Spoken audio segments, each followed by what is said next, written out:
Welcome back to Bollywood presenting. कहानी की शुरुआत में हमें एंटार्क्टिका का सीन दिखाया जाता है, जहाँ 3 साइंटिस्ट वहाँ की बर्फ के सैंपल लेने के लिए आए थे। उन सब में जैक अपने 2 कलीग्स जेसन और फ्रैंक के साथ वहाँ पर आया था। वहाँ पर अचानक बर्फ की सरफेस टूटने लग जाती है और बर्फ धंसना शुरू हो जाता है, और जिससे एक बहुत बड़ी खाई बन जाती है। और उसी खाई के अंदर जेसन गिरने वाला था, लेकिन जेसन को वो दोनों बचा लेते हैं। और वो लोग देखते हैं कि ग्लेशियर टूटकर अलग होने लग जाता है। इसे देखकर वो तीनों काफी हैरान हो जाते हैं कि ऐसा कैसे हो सकता है।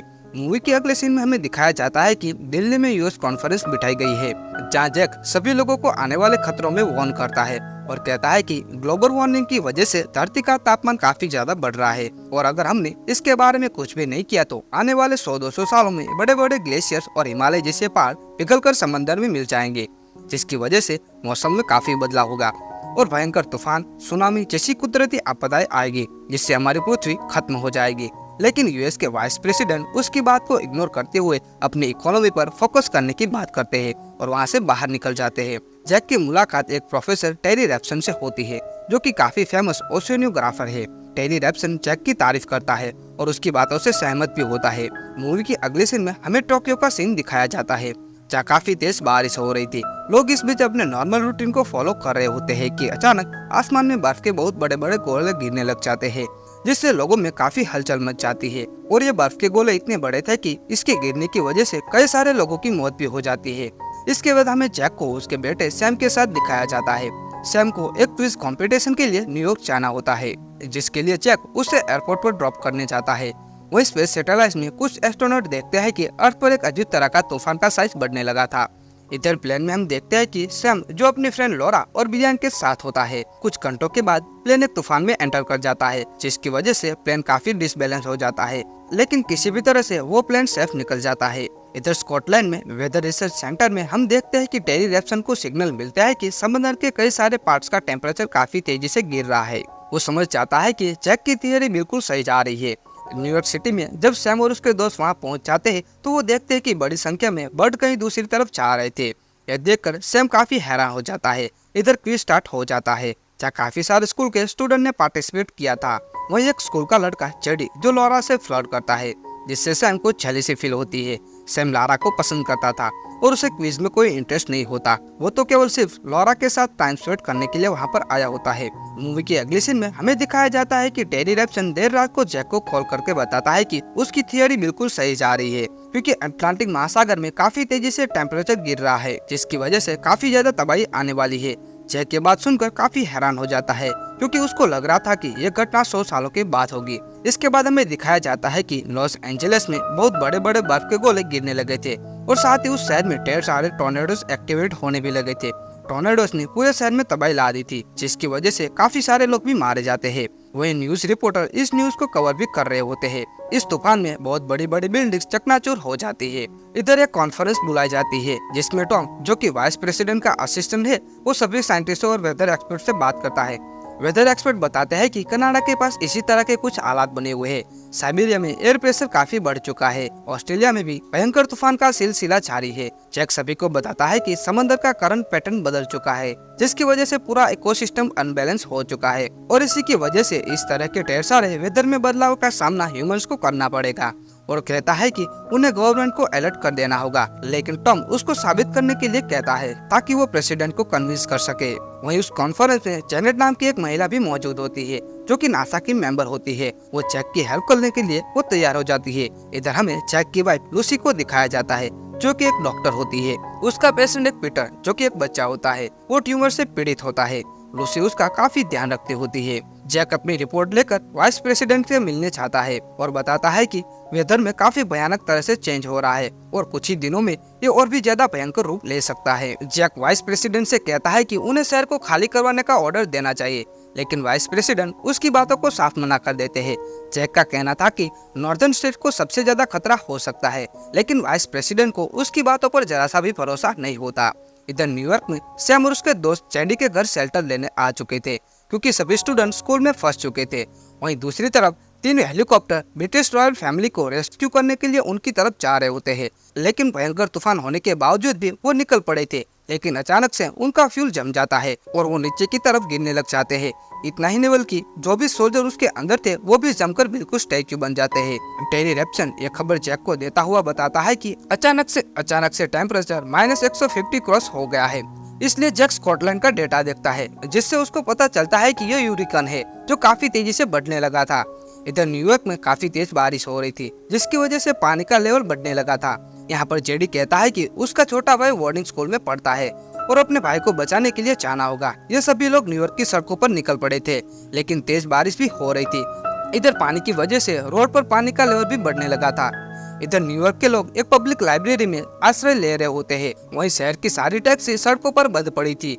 कुछ समय के बाद लॉरा, चेडी और ब्रायन भी उस पब्लिक लाइब्रेरी की तरफ आगे बढ़ना शुरू कर देते हैं, लेकिन लॉरा देखती है कि एक टैक्सी के अंदर एक बच्ची फंस गई है, जिसको बचाने के लिए वो वापस जाती है। लेकिन यहाँ पर उनको नहीं पता होता कि समुद्र का खारा पानी सुनामी बनकर उनकी तरफ आ रहा है। यह सारा पानी शहर के बीच से उठा हुआ सभी लोगों को बहा ले जाता है और लॉरा भी इस पानी में चपेट में आने वाली थी कि सैम उसे समय पर बचाकर लाइब्रेरी के अंदर ले आता है। वहीं दूसरी तरफ जैक टेरी को डेटा दिखाते हुए कहता है कि यह तूफान आने वाले 24 घंटों में पृथ्वी को एक बर्फ का गोला बना देगी। वो टेरी रेप्सन से कहता है कि वो स्कॉटलैंड को छोड़ दे, लेकिन टेरी को पता था कि काफी देरी हो चुकी है। इधर पब्लिक लाइब्रेरी में कई सारे लोग भी बच गए होते हैं। लॉरा सैम को उसे बचाने के लिए थैंक्स कहती है। इसके बाद सैम फोन की तलाश में जाता है। जैक अपनी वाइफ लूसी से मिलता है। वो लोग अपने बेटे से कांटेक्ट नहीं कर पा रहे थे, लेकिन अचानक से उन्हें सैम का कॉल आता है, जो उन्हें बताता है कि वो लोग एक पब्लिक लाइब्रेरी में सेफ है। सैम पानी में डूबने लगा था। तब जैक उसे कहता है कि एक तूफान बहुत तेजी से तुम्हारी तरफ आ रहा है। ये इतना खतरनाक तूफान है जो अपने रास्ते में आने वाली सभी चीजों को पूरी तरह से जमा देगा। वो उसे कहता है कि वो किसी भी हालत में बाहर ना निकले और खुद को गर्म रखे। जैक प्रॉमिस करता है कि वो उसे लेने के लिए जरूर आएगा। सैम अपने पिता की बात सुनता हुआ पानी में पूरी तरह से डूब जाता है, लेकिन वो अचानक से वो पानी से बाहर निकल जाता है। लॉरा उसे गर्म करने के लिए गर्म कपड़े देती है और उसे टाइट हग करती है ताकि उसकी बॉडी में गर्मी आ जाए। अब बाहर बर्फ बढ़ने लगी थी और ये सीन बहुत डरा देने वाला होता है जब उनकी लाइब्रेरी की बिल्डिंग से सामने से एक शिप गुजर रही होती है। सभी लोग ये देखकर बहुत हैरान हो जाते हैं। अब जब हालात दोबारा बिगड़ने लग जाते हैं तो जैक को प्रेसिडेंट द्वारा बुलाया जाता है, जहां जैक एक्सप्लेन करता है कि यह तूफान पूरे उत्तरी भाग को कवर करके बर्फ में जमा देगा। यह तूफान 8 से 10 दिन चलने वाला है, जिसके बाद धीरे धीरे अर्थ खुद को बैलेंस करने लग जाएगी। जब जैक से पूछा जाता है कि ये सिचुएशन में क्या करना चाहिए, तो वो कहता है कि लोगों को जितना हो सके वो साउथ की तरफ भेजा जाए। वहीं वाइस प्रेसिडेंट अब भी अपनी अकड़ पर खड़ा होता है, लेकिन प्रेसिडेंट जैक की बात से सहमत होते हैं। जैक मैप पर एक लाइन ड्रॉ करता है और कहता है कि जितना हो सके उतने सारे लोगों को इस लाइन के नीचे किया जाए और जो लोग नॉर्थ में हैं उन लोगों के लिए देरी हो चुकी है। वाइस प्रेसिडेंट से कहता है कि एक पागल साइंटिस्ट के कहने पर हम आधे देश को खाली नहीं करवा सकते, लेकिन आखिर में प्रेसिडेंट जैक की बातों को सहमति देता है। इधर पब्लिक लाइब्रेरी में जब सभी लोग देखते हैं कि बार बर्फ ने पानी को जमा दिया है और बर्फ पे चलना पॉसिबल है, तो वो सभी लोग लाइब्रेरी से बाहर निकल जाते हैं और शहर छोड़ने का डिसाइड करते हैं। लेकिन यहाँ पर सैम अपने दोस्तों को ऐसा करने से मना करता है और बाकी सभी लोग को भी समझाता है कि अभी तूफान बंद नहीं हुआ है, बाहर जाना खतरे से खाली नहीं है, क्योंकि वो तूफान जल्दी आने वाला है जो सभी लोगों को जमा देगा। लेकिन कुछ ही लोग सैम की बातों पर भरोसा करते हैं और बाकी सब लोग वहाँ से जाने लग जाते हैं। इधर जैक अपने बेटे को रेस्क्यू करने के लिए वहाँ से निकलकर न्यूयॉर्क की तरफ जाने लग जाता है। तब उसके कलीग्स जेसन और फ्रैंक ह्यूज के साथ चलने का डिसाइड करते हैं। इधर यूएस के सभी लोग बॉर्डर क्रॉस करके मैक्सिको की तरफ आगे बढ़ना शुरू कर देते हैं, क्योंकि बहुत ही जल्दी यह तूफान यूएस को हिट करने वाला था। इधर लूसी का हॉस्पिटल भी खाली हो चुका था। उसकी कलीग उससे कहते हैं कि उसने पीटर की एम्बुलेंस को कॉल किया था, लेकिन वो अभी भी यहाँ पर नहीं आए थे। वो उसे अपने साथ चलने को कहती है, लेकिन लूसी पीटर को अकेला छोड़कर नहीं जाना चाहती थी। वो वहीं रुकने का डिसाइड करती है। सैम और उसके दोस्त लाइब्रेरी में एक चिमनी में आग जलाकर उस रूम को गर्म रखने की कोशिश करते हैं। ब्रायन सैम से कहता है कि उत्तरी भाग बर्फ से ढक चुका है और उन्हें नहीं लगता कि उनके फादर वहां पहुंच पाएंगे, लेकिन सैम को पूरा भरोसा होता है कि उसके पिता किसी भी हालत में वहां पहुंच जाएंगे। वहीं दूसरी तरफ जो लोग लाइब्रेरी को छोड़कर पैदल निकल पड़े थे, वो लोग भी अब धीरे धीरे मरने लगे थे।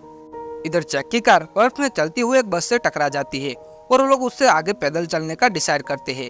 वो लोग चलते हुए आगे बढ़ रहे होते हैं। असल में ये लोग मॉल के ऊपर चल रहे होते हैं, जिसका कांच टूटने की वजह से जेसन नीचे गिरने लग जाता है, लेकिन वो तीनों रस्सी से कनेक्टेड होते हैं, इसलिए जेसन गिरता नहीं बल्कि लटकता रहता है। उन तीनों की वजन से कांच टूटने लगा था।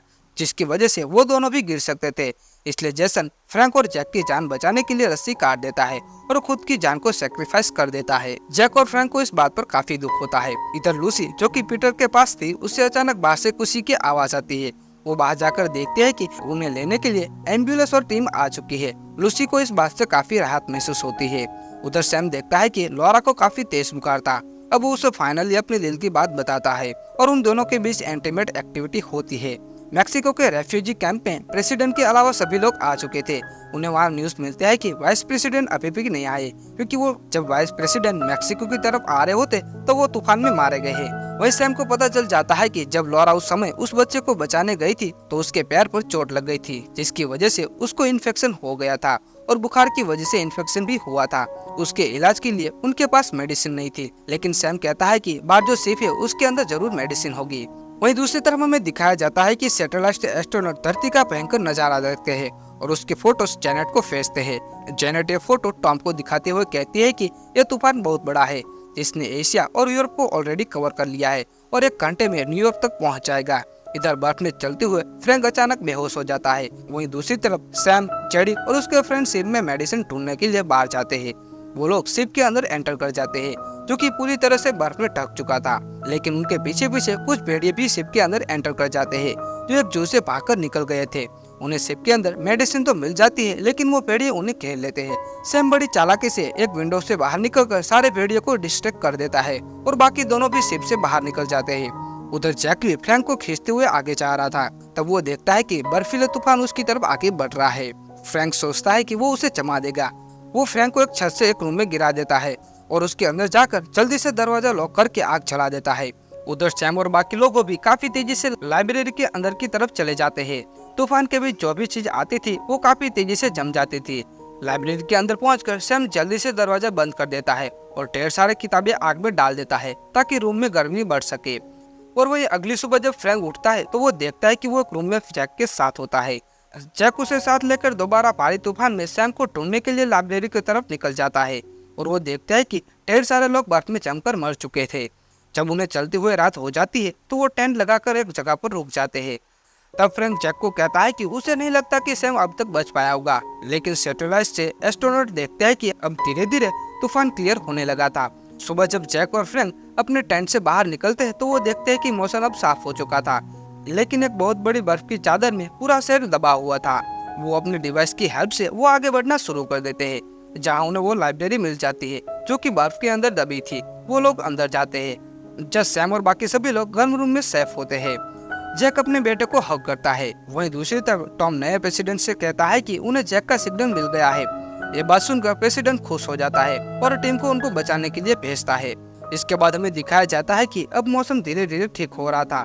साथ ही अब नया प्रेसिडेंट होने के नाते वो एक स्पीच देता है, जिसमें वो अपनी गलती को मानकर कहता है कि उसने वार्निंग को सीरियसली नहीं लिया और कहता है कि हम जिन देशों को अपने आगे काफी छोटा समझते थे, आज उन्होंने समय आने पर हमारी हेल्प की है। टॉम हेलीकॉप्टर लेकर जैक और बाकी सभी लोगों के पास पहुंच जाता है। वो उसे देखकर काफी खुश हो जाता है और वो सभी लोग हेलीकॉप्टर में बैठ जाते हैं। वो देखते हैं कि ढेर सारे लोग अभी भी जिंदा होते हैं। वो बिल्डिंग पर खड़े थे, जिन्हें लेने के लिए बाकी चौपर आ जाते हैं। वहीं दूसरी तरफ सैटेलाइट एस्ट्रोनॉट देखते हैं कि आज तक उन्हें अर्थ इतनी कभी साफ नहीं दिखी। इसी के साथ ही यह मूवी यहाँ पर खत्म होती है। अगर वीडियो पसंद आया हो तो वीडियो को लाइक करना ना भूले और अपने फ्रेंड्स के साथ शेयर करें और हमारी बॉलीवुड प्रेजेंटिंग यूट्यूब चैनल को जरूर सब्सक्राइब करें, ताकि आपको आगे से ऐसे मूवी एक्सप्लेनेशन वीडियो मिलते रहे। Thank you for watching. जय हिंद।